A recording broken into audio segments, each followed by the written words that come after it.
过去的这一夜 NBA 又发生了不少事情，涉及了篮网、快船、勇士等多支球队，有的球员被无情裁掉，有的球员却吸引了多支球队关注。我们一起来看一下勇士获组3后卫阵容。咱们来聊一下勇士队。据美媒报道，勇士管理层目前仍在继续寻求补强，球队正在与步行者商讨1比4换2交易方案，试图得到布罗格登。具体交易细节为：勇士送出安德鲁·维金斯7号新秀库明加2个未来首轮选秀权，得到布罗格登和 TJ 沃伦。布罗格登自在19年夏天从雄鹿转会到了步行者，在拥有更多球权的同时，个人的数据大涨，进步相当明显。19到20赛季场均得到 16.5 分、4.9篮板、7.1助攻，上个赛季更是打出了职业生涯的巅峰代表作，场均贡献 21.2 分、5.2篮板、5.9助攻、0.9抢断，球风稳健，头脑冷静是他最大的优点。如果这笔交易最后真的达成，那就组成了水花兄弟加布罗格登的后场3巨头，实力大增。鉴于库里已经33岁了，勇士肯定想要抓住他巅峰的最后几年，再次全力冲击总冠军。篮网裁掉26岁天才探花。之前篮网和活塞关于小乔丹的交易，活塞将敦布亚和奥卡福送至篮网。目前篮网已经有16份保障合同，正1份部分保障合同。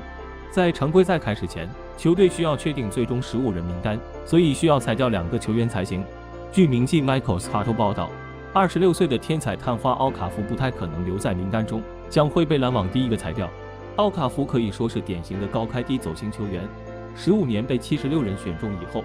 ，15到16赛季奥卡福新秀赛季出场53次，场均可以得到 17.5 分、7篮板、1.2盖帽。谁能想到新秀赛季就已经是他职业生涯最巅峰的表现的了。16到17赛季大低恩比的复出，奥卡福的上场时间急剧下降，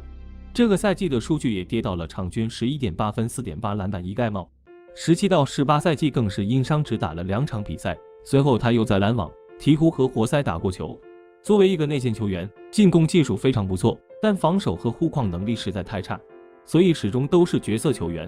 目前篮网队中已经有格里芬、阿尔德里奇和克拉克斯顿3大内线，球队不再需要奥卡福了，所以将他裁掉也是情理之中。11+4快船即将遭哄抢，和奥卡福形成鲜明对比的是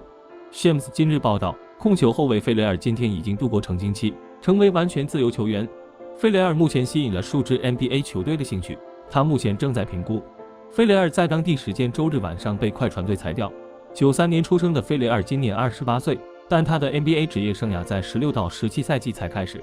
这个赛季他加盟了达拉斯独行侠，成为球队重要的轮换替补控卫，出场36次，场均可以得到 11.3 分、2.8篮板、4.3篮板、1.1抢断，三分球命中率高达 40.3%。上赛季费雷尔加盟快船后出战过8场常规赛，场均上阵12分钟，得到 4.6 分、1.5篮板、2.1助攻。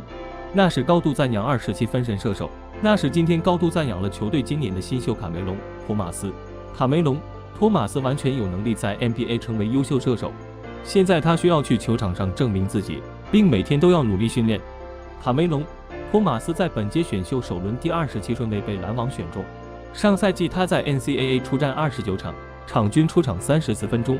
得到23分、2.3篮板、1.4助攻，三分命中率 32.5%。今年夏季联赛，托马斯出战4场，场均出场28.8分钟，得到27分、1.8篮板、1.3助攻，三分命中率 36%，当选了夏季联赛得分王。新赛季他的目标就是成为篮网替补席上稳定的一个得分输出点。